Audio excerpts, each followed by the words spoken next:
In this video, guys, I'm going to look at the importance of being in tune with the market rotations. Stay tuned. Hey guys, warm welcome to you. Alright, so quick video here. I want to talk a little bit about a trade I took the other day. I'm just kind of reviewing it over and just looking through some of my kind of comments and notes, and thought this is a good one to share with you guys because it's a very interesting thing that catches me out from time to time. It was a green day, yes, but I was well aware that I was out of tune with this thing, and I was lucky. And so, I think actually, coming with experience, you recognize this is a day where I could do some damage to myself. And despite it being an active day and a lot of opportunity, after I got away with the trade, I called it a day. I was like, listen, I felt a little bit angry that I did what I did. I felt a little bit out of tune with the market. Loads of reasons why. And so I know better, guys. I've dug myself holes before. I want to keep my consistency, and I know my weaknesses. And so this is a kind of thing to say, hey, even if you've been trading for a while, you are still going to screw things up. You're still going to make mistakes. You're still going to do things. But the difference is, and something that everyone can work on, is to recognize what your feelings are telling you. At this point in time, I'll run through trade in a moment just to backdrop it. At this point, I realized that I was possibly a little bit chasing, and I felt that as soon as I'd pulled the trigger on this trade, and then realized, okay, do you know what? This isn't the best. You're out of tune with this thing. Unless you can resolve this and you have something lining up nicely that you can play off, you need to be careful. So anyway, I'm looking at my phone here, by the way, just off screen, because this has got the executions on it, and I kind of don't want to bring it in screen and mix it all up. So this is the most important chart on here. So S&P 500, this is the SPY. I was actually trading the Dow, very similar chart. Traded with the Dow, of course, you can't see the gap in the open, so it's difficult to visualize. I might bring in the Dow in a moment, but I just want to show you this on the SPY because it's more interesting. So we gapped up. My thesis is this: if we're gapping up, you've got to be careful. There's three things happen on a gap up. One is rip, one is dive, one is kind of push to lows and then drift up higher. Now, simplifying it slightly, but that's broadly what I look for. I've done a video before I talked specifically about those setups. Now, a rip is relatively easy because you rip, you wait for the rip, you wait for the flag, you buy the flag, you either get stopped or you get a continuation. Fine. The dive is, again, a little bit harder because you don't know whether it's just shaking people out. But I always look for three moves on that: the dive, the pullback, the response to the further test. So the further test spikes lower and bounces back. Might be worth a nibble on the long side, might be a flush. If we dive lower, pull back, I'll tell you what, I'll illustrate it rather than me doing this. If we get this, I wait for the first move, there's number two, and then I want to see what happens on three. If we do this, then I'll either go long, pushing back up for highs. If we just kind of pull back and just drive through lows, then maybe I'll wait a little bit later to get on it, or I might short it through that. I'll see how it looks on the price action. So, but the other one, of course, is the drive, is this, really much what we had. So the gap up, which is chopping around a little bit and then driving higher. Now, this is where I'm going to run through exactly my thought process. I'm going to be completely honest with you and share with you exactly what was going on in my mind at the time. So I've got a little bit of a rule where I'm very careful in the first 5 minutes, and that's purely from experience.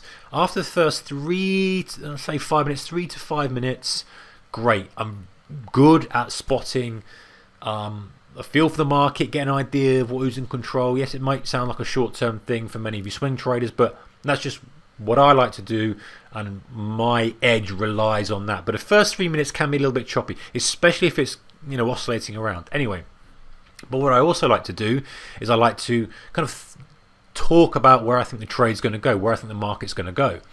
And that helps me get in tune with it, ready for when I want to pull the trigger and start to feed some contracts into the market, or whatever you're trading. So the market dipped lower, and at this point here, I kind of thought, yes, it's a bit of a stalling point. I'd buy that. And it pushed back up here. And in fact, let's get the actual Dow on here, because I want to show you, because the pattern was very slightly different. So let's go back to where we were. So this is today. This was overnight. This was then. So 2:30 is my time that it opens up, which is, so we can all see what's going on, about here. Okay, so scenario is this. We dipped lower, and this is the same kind of thing. I'm just going to zoom in here a bit. So this is the part we're looking at here, guys, okay? So we dipped lower, and this looked like a great buy. So in my mind, like, okay, buy here, but I won't do it because of my rules of not getting caught in the first kind of few minutes. We push back up here, and hands up, guys, this annoyed me a bit. It frustrated me because it was a good move. You know, this is a 50-point move. If we zoom in here, a 40-point move, almost 50, well, it's 50, from that low point to that high point. So give yourself benefit of the doubt, slippage and stuff, and it's a classic kind of gap up trade, is buy a dip and take it out at the open or at the current high. Yes, it's tight. Yes, you know, we're talking a few minutes here, but it's a classic trade. And so, you know, I'm thinking, right, and hands up, you know, I was a little bit annoyed by that. I was a little bit frustrated. Okay, if it happened a little bit later, I would have nailed that, but because of the rules, and partly saying, okay, well done for sticking to your discipline, and we're very cautious at the moment. Less is more. More size, less trades. Mantra going forward. 2019 was great for that for me. 2020 even is going to be even better. So that's what I was looking at. Now you can imagine what happened as we start sitting here above the high. I'm thinking, well, this is, you know, my thesis is that we start to kind of tag up here somewhere, maybe a little bit higher, somewhere around that. There's no point in going over the full details of this. I just want to talk about it in a broad perspective here. So as we start sitting here, of course I go long. Just look at my chart here. Yeah, I go long just as we start to sit there, because we had this dip, and I appreciate if you swing traders, you're like, oh, this is a bit tight, but this is where the price action stuff comes in. So we dipped, we pushed up higher here, and this dip here, and maybe you know, we can see we dipped below that low. So to me, I've got a little bull flag, and I recognize I'm really stretching this, but this is what I'm looking at. Right, a little bull flag. It's not above the high, but that little dip there just got me excited. So of course, as we push back here, I'm long here, and you can see exactly what happens, guys. Rip straight down. I had to take a 25-30 point loss. I think it's 20 point loss. I'd take a 20-point loss on that. And so this is, you know, an instant double whack for your emotion. Okay, and I recognize this. I was like, hey, do you know what? You probably took what was a grade C play.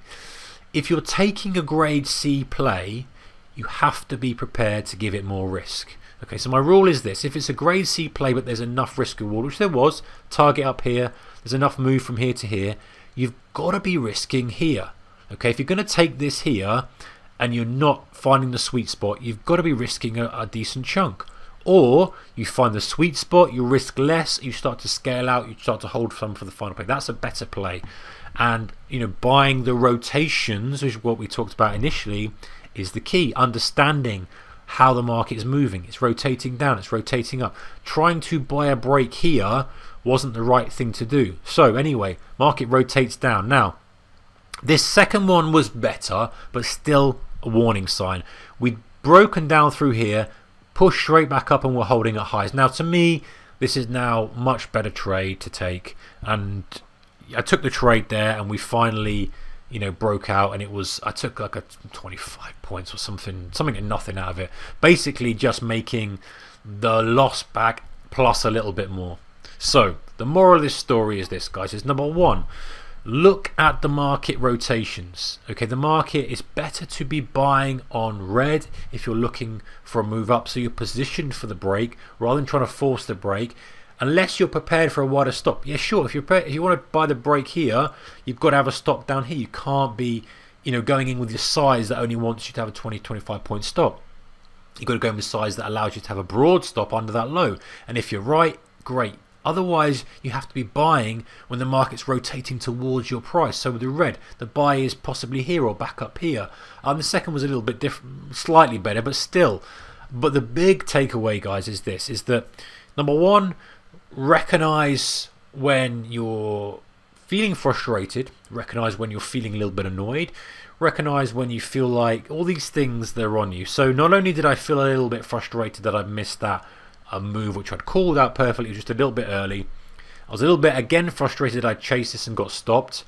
And then the third one, that was okay, but I recognised, hey, be careful here, because you might get caught up in, and listen guys, we've all been here, we've all got in the situation, and this is why I'm still in the game, is I've recognised these warning signs for me, and why all this time later I'm still in it, and touch wood, things are still getting better and better for me, is that I recognise, hey, this is a type of day that you will a little bit out of tune with it, a little bit frustrated, maybe took a little bit of a trade you shouldn't have taken. Not the end of the world, wasn't too bad, but not really grade A for you. Got away with it, you're green on the day, this could very well be a bad day, and also we could have stagnated. I don't have another amazing play up my sleeve that I've got planned out. I think if I had been trading this, I would have taken this cycle lower, because it was a good gap up, a good cycle lower. We can see it clear on the SPY. Actually, let's go back to the SPY.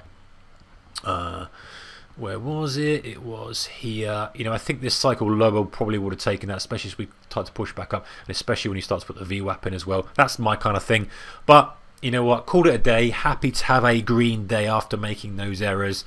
But again, guys, just to reiterate, recognizing your emotions, recognizing you're never infallible, recognizing that I think the sweet spot is understanding that you feel that way, understanding that that can do some damage, and as I've talked about numerous times, I kind of go overboard with psychology and discipline, recognizing what is the trigger for you personally to start to make you trade bad. And I know that that could be a trigger, so I caught it early, no harm done, recognizing it.